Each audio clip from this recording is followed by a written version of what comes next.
бабки сегодня шли сегодня. Наверное, почки встречались. Ну-ка, присели, показали почку. А потом мы шли по дорожке, ручки вперед все вытянули.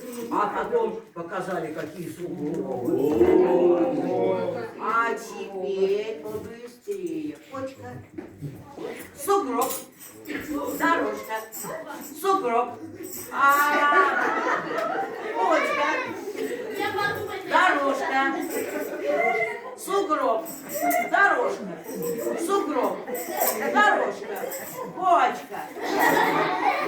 Молодцы, ребята. А вы, оказывается, гораздо внимательнее, чем взрослые.